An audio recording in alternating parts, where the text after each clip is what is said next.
status he may have lost because he was not able to very quickly win this war, which I think is what his plan was, and I think what his cheerleaders thought his plan was. Any of that status has been, a lot of that status has been regained by this ICC arrest warrant. Hi, my name is Katherine Kelaidis. I am a research fellow at the Institute of Orthodox Christian Studies in Cambridge, and I'm the author of Holy Russia, Holy War, which will be out in May.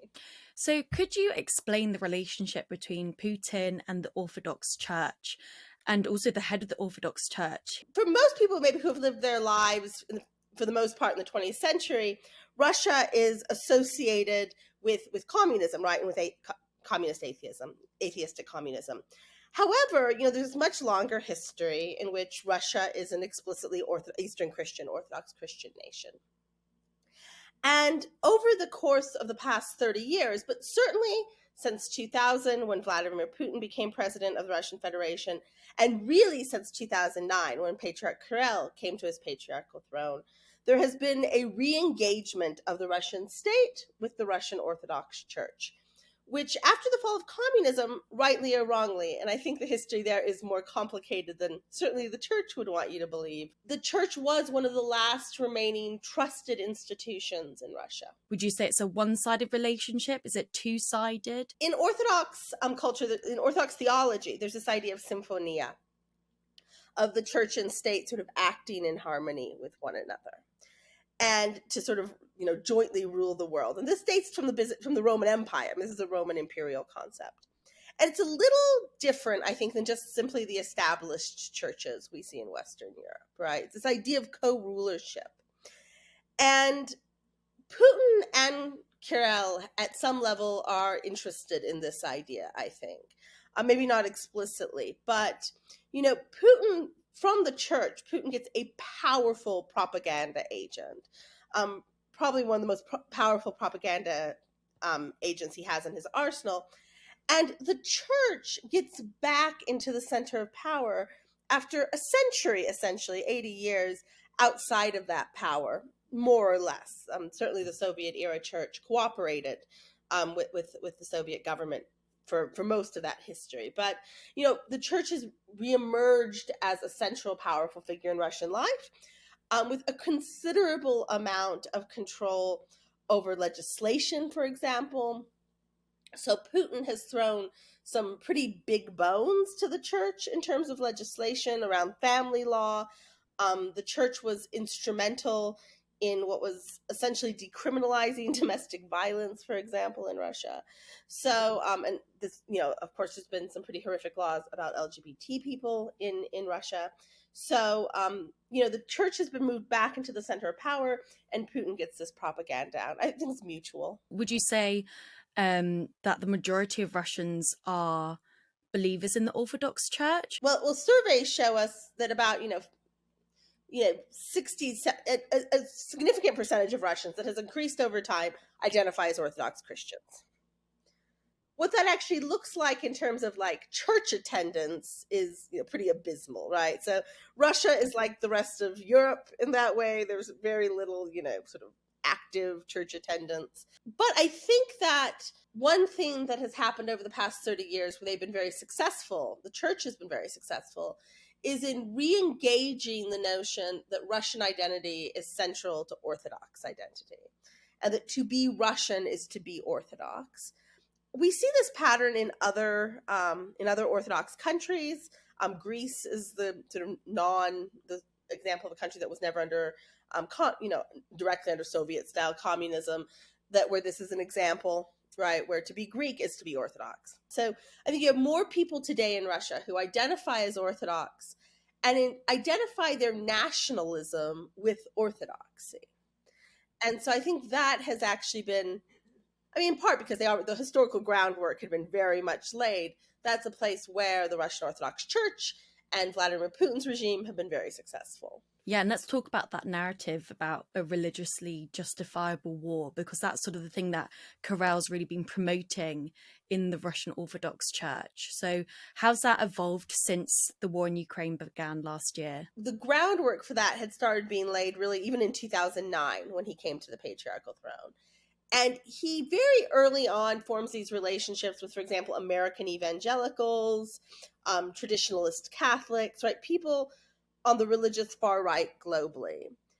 And one of the things that he sort of incorporates increasingly into his narrative is this idea of a persecuted church that must, a persecuted church that must act to kind of save the world from this moral decadence. And this feeds really well into pre-existing Orthodox and Russian Orthodox notions of self. So modern Orthodox identity largely evolves in opposition. So Greeks under Ottoman rule, Holy Russia as the last free Orthodox state, as opposed to the West, right? And it's not, I don't think it's without significance that Russia starts to emerge as a religious power, right? As a religious force, and starts to take on that mantle of Holy Russia at the moment of the Protestant Reformation. It's actually something I'm sort of working on now, right? So in opposition to the West. And certainly, then under communism, right? So orthodoxy is the thing that's not communism. Orthodoxy is the thing that's not Western liberalism and modernity. So those narratives feed very well. Like, we are different. We are meant to defend true Christianity. And he's been incorporating that, I would say, for, I'm bad at math, but 15 years, that's been something that he's been doing. Over the course of the war, I think he's ratcheted that rhetoric up increasingly. So last year at the beginning of Lent, right after the war started, he gave this sort of absurd sermon where he said the war was necessary to prevent, gay parades in Kiev. And there was this sort of litmus test. The West makes nations that want to be part of the West take. He's really ratcheted up this idea of holy war, that this is a battle between good and evil, and that Russia must win, that Russia must lead these forces of good against not just, so Ukraine is sort of captive, right? Ukraine is this poor nation it's really part of Russia probably, right? That's being held captive. It's certainly, I imagine Patriarch Kirill absolutely doesn't believe Ukraine is part of Russia. Sort of being held captive by these evil Western forces and needs to be liberated from them. And there are probably some collaborators who are not real Ukrainians. Wink, wink. Zelensky's Jewish. Wink, wink. Right? This sort of implicit and sometimes explicit anti-Semitism. So he has absolutely played into that rhetoric from the get-go. Do you think that's actually having an impact on Russian citizens? Because I know that you said that in terms of like church attendance, it's perhaps not that great. But then you said that, the church has a lot of influence over legislation. But do you think at like a societal or human level, it is actually influencing people's perceptions of this war? Absolutely. So I think the propaganda reach of the church is much wider than the liturgical reach of the church, for example. Because the propaganda reach of the church,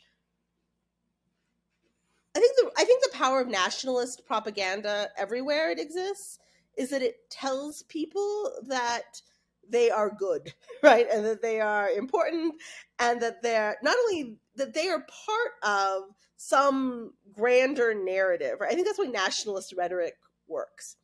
I think my sense is, and I think this is the sense that people who are doing sort of more systemic sociological studies are finding, there is an opposition, but the extent to which ordinary Russians support the war and believe the propaganda coming from Putin is much more widespread than I think those of us in the West would like to believe. Why do you think that? I think it's complex. I've had conversations with people who are historians of the Soviet era, who have talked about just the sort of, I think, psychological and sociological impact of generations of being lied to, essentially, right? and the extent to which that alters the way people see truth in a society. I think there's some of that there. I think there's the addictiveness of nationalism. I think it's like asking why so many Americans have been taken in by Trump.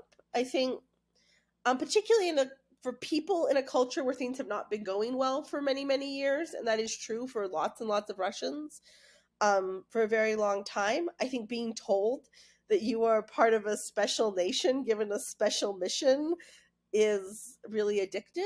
I think that's what I'll probably get in trouble for saying this, but I think that's part of what we see happen.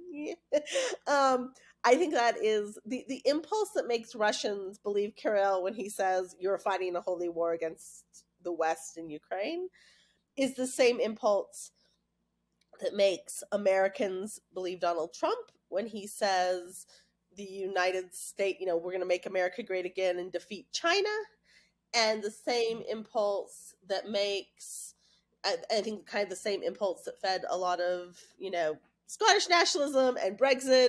And I think it's all the same, Catalonian nationalism. I think it's the same impulse. You're a special person from a special people, and you are going to defeat these evil forces that are conveniently not here. And do you think that's equally felt among like age demographics? You do have a certain Russian middle and upper class of young people who don't remember a world where they couldn't, for example, travel to Europe. And now they are being denied that. And I actually think that is what breaks that spell a little bit. So, you have, I think, Russians, my age and certainly younger, they just don't have, they weren't isolated behind the Iron Curtain. They weren't, they especially from, and this is very class-based, right? So, working class and poor people sort of never travel generally, don't travel a lot generally anywhere. But, middle-class Russians did travel in the 90s and certainly in the 2000s. By the 2000s, the 90s is probably a little early, but by the 2000s, middle-class Russians were traveling and they were going to Western Europe and they were going to the United States. And now they're cut off from that. But they also have VPNs. They have, they have all of those things.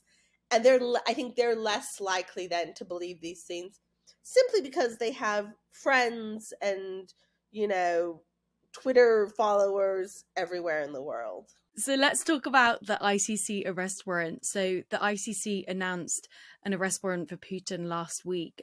So could you explain why you believe that this could boost Putin's reputation and feed into the Orthodox Church's narrative of this being like a religiously justifiable war? So Russia and Putin have set themselves up as part of this kind of traditionalist movement that is and part of the narrative of the traditionalist movement, part of the characters of the traditionalist movement is that it is deeply distrustful of international institutions like the ICC. And so being in some, there are circles that in which being an enemy of the ICC is a mark of, is a mark of goodness, right? If you judge a man by his enemies.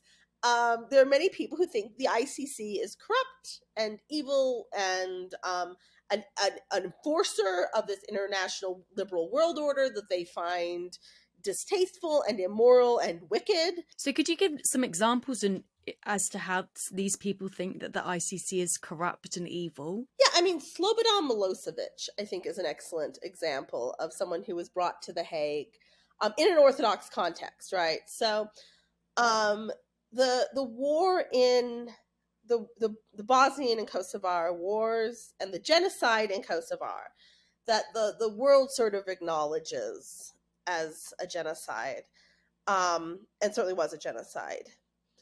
This is part of a longer history and about Kosovo, and not to sort of derail too much to the history of through the Balkans, but Kosovo's role as the heartland of Serbian Orthodoxy and the history of Ottoman oppression, right? And so for many people, Serbian nationalists, for example, and even sort of ordinary Serbs, there is this sense that the world got this wrong, right? And Milosevic was taking back what is rightfully Serbian and undoing the wrongs of the past. So, Slobodan Milosevic died in a prison cell in The Hague, but he remains a hero to many, many people. And actually, some of the highest support for Russia in Europe is in Serbia.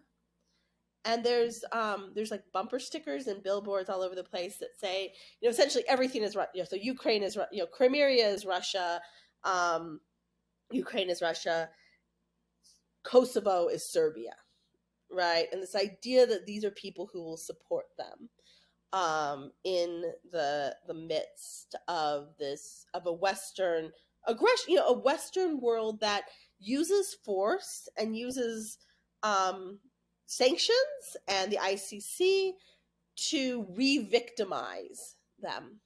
I think that's their perception. Could you tell me what you've been hearing from sort of those dark corners of the Orthodox internet about this ICC arrest? What I would say you could suspect, right, which is now they're saying he's a criminal for what? For taking care of orphans. They want to kill babies, right? But when there's orphans, they won't take care of orphans.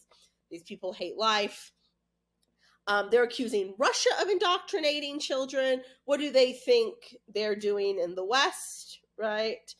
I think there's this, it elevates Putin's status as kind of a martyr type figure, right? So now Putin can't really travel. If the ICC wants to arrest you, your world becomes significantly smaller almost immediately. So he can't try, but he is enduring this on our behalf, right? This shows what a moral man he is. The world needs more leaders like Putin. I think this is any status he may have lost, because he was not able to very quickly win this war, which I think is what his plan was, and I think what his cheerleaders thought his plan was. A lot of that status has been regained by this ICC arrest warrant, which does not mean the ICC arrest warrant is the wrong thing to do. I absolutely think it's justified, but I do think it has fed his narrative. And where are these voices coming from? So particularly on Twitter, on Reddit and 4chan and all of the places you imagine these things would happen, you have these internet chat message boards and then Twitter feeds that are a conglomeration of nationalists in Eastern Europe and the Balkans, as well as disillusioned young men in North America and the West who have sort of found each other and found common cause. This is not dissimilar from what we found in like in Islam in the early 2000s, right? We have an internal conflict in a tradition that then spills over into outside the tradition, but also attracts, I think, people from outside the tradition, right? That have some sort of pre-existing grievances. And the internet becomes a place where they sort of find each other. Could you sort of take a guess as to how big that sort of community size is? It's small enough where, I'm not afraid there's going to be like some sort of global takeover, but it is large. I think it's significantly larger than you would think. And it is increasingly having a voice and influence among Orthodox hierarchs, which makes it concerning. So increasingly, I think these voices are bringing people into, mainstream Orthodoxy and being given a voice at the table where real power is, because real power, believe it or not, is not on Twitter. But the people on Twitter are finding their way into those corners of power. What would you say is sort of the main concerns in terms of that sort of radicalisation process and where it could lead? I think if you look at like the OCA, the Orthodox Church in America, which is a Russian tradition, autonomous church, Orthodox jurisdiction in America. Today, about 50% of their adherents are from convert backgrounds, from non-traditionally Orthodox backgrounds. That in and of itself is not a bad thing. That is not what I'm saying. But some very, I think, particularly in the hierarchy, you've seen some very radical figures come in. And while there's some distance and sunlight between, like, creepy guys on the internet and these figures, I think increasingly in the OCA, you see a move towards a fundamentalism that is troubling.